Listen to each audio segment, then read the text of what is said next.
Antes, vamos trocar uma ideia com o Vitor Lupato em cima de um dos assuntos que você antecipou pra gente aí, Aninha. Privatização da Sabesp. Exatamente. Aliás, a gente já vinha falando, né, desde segunda-feira, que essa votação, que pelas contas, quantidade de audiência pública, devia acontecer só em maio, ia ser antecipada em algumas semanas.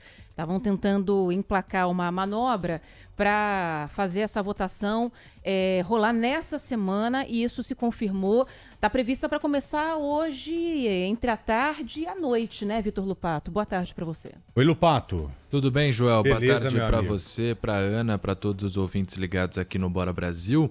Não só devem votar, como tudo indica que também vão aprovar em primeiro turno o projeto que viabiliza a privatização da Sabesp. Mas a sessão está marcada para começar às 3 horas da tarde. O debate deve ser um pouco longo, assim como foi ontem.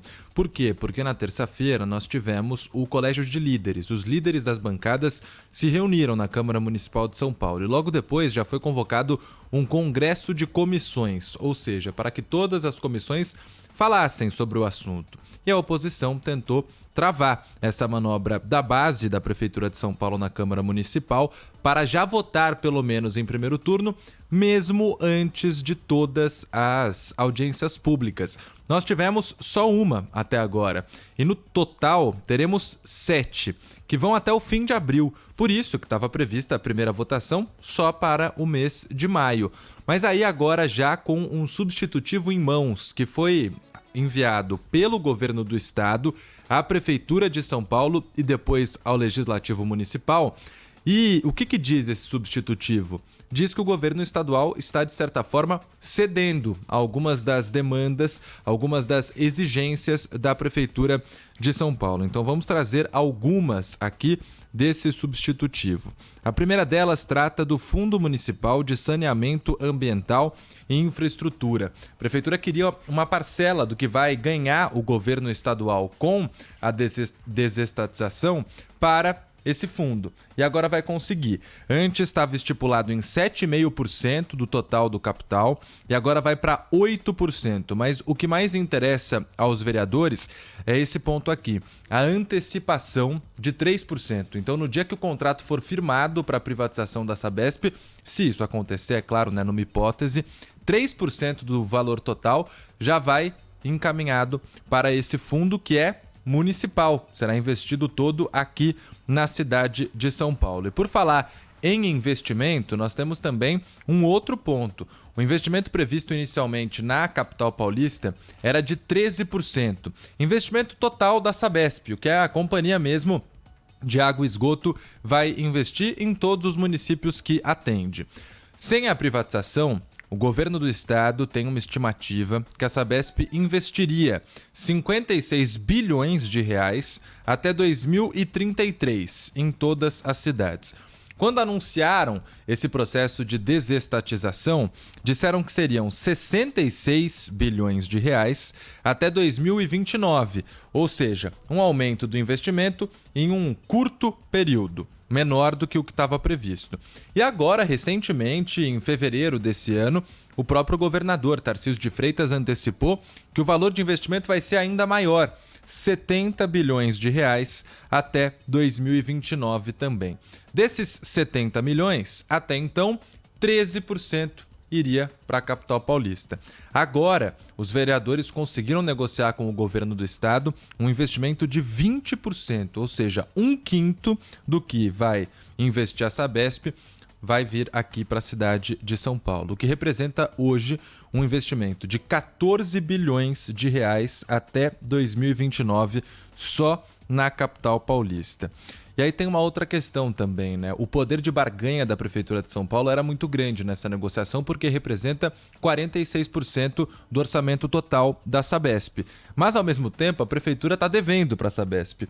Tem aí algumas coisas que precisa pagar para a Sabesp. E aí conseguiu também fazer com que a companhia entre como uma aderida ao plano de precatórios da Prefeitura, o que vai gerar um desconto de 40% no total. A Prefeitura hoje deve 3 bilhões e 100 milhões de reais à Sabesp em precatórios. Com esse desconto de 40%, seria mais ou menos aí 1.860 bilhões de reais em precatórios que ainda vai ter que pagar a Companhia de Água e Descontar dos Esgoto. 14. Isso. Não, vai descontar, vai ter que pagar. Aí paga parcelado, paga de outras formas também, Joel. Mas pelo menos dos 3,1 bilhões, vai para 1,86 bilhão, entendeu? Diminuiu bem a dívida. Diminuiu em Um terço, 1,2 bilhão.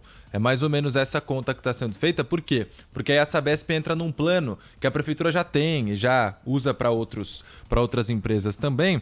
Entra aqui, então 40% de desconto é o que foi negociado.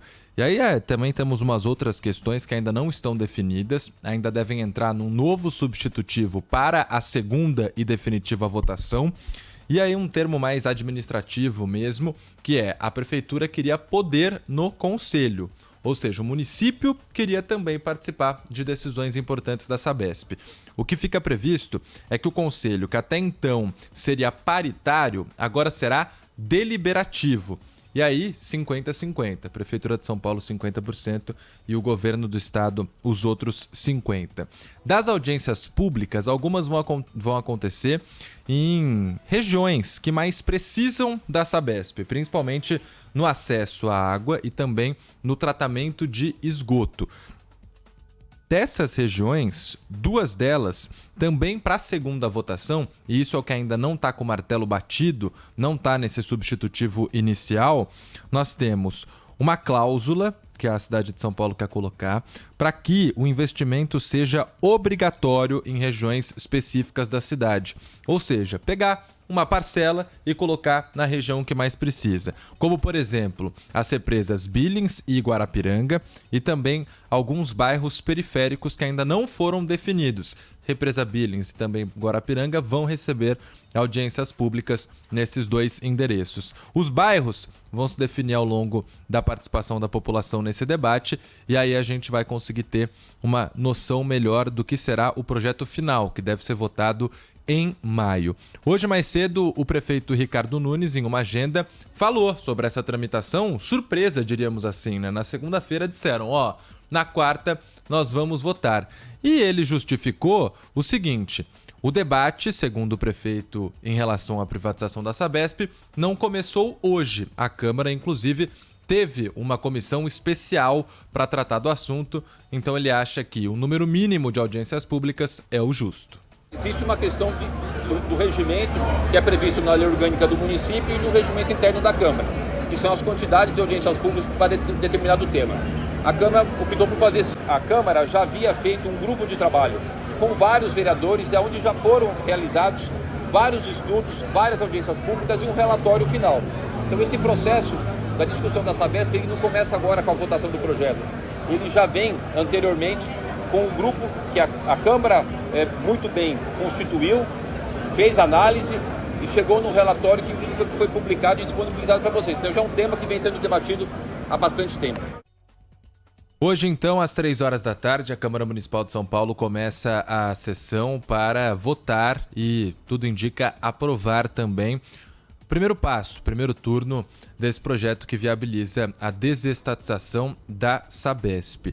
A oposição é contra, diz que o debate ainda está só no começo. A gente deve ter, então, uma tentativa de atrasar isso, mas a base da prefeitura é muito forte por lá e acredita que a oposição não vai conseguir barrar essa votação de acontecer nesta quarta-feira. São Paulo capital está se defendendo aí, colocando essas travas para ser beneficiada proporcionalmente, falando no mínimo, em relação ao serviço que tem hoje, que é de quase 50%, né? Agora é garantir que esse investimento venha mesmo a contento, venha de acordo com o que está sendo aí colocado nessas promessas. E torcer também para que esse dinheiro todo acabe não indo para as mãos do crime organizado, como nós vimos recentemente. Acho que, como um todo daqui para frente, o nosso olhar de atenção ele tem que ser muito maior.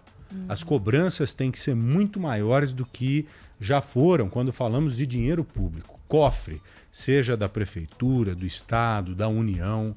Nós percebemos, principalmente da semana passada para cá, na prática, como que funciona o crime organizado dentro do poder público. Então acho que agora dá para a gente dar uma acordada. sabe, aquela acordada mesmo, como a própria Ana chamou ontem para responsabilidade, para a gente parar, pôr a mão na mesa e falar, opa, a gente veio até aqui. Daqui para frente a gente vai evoluir de um jeito diferente.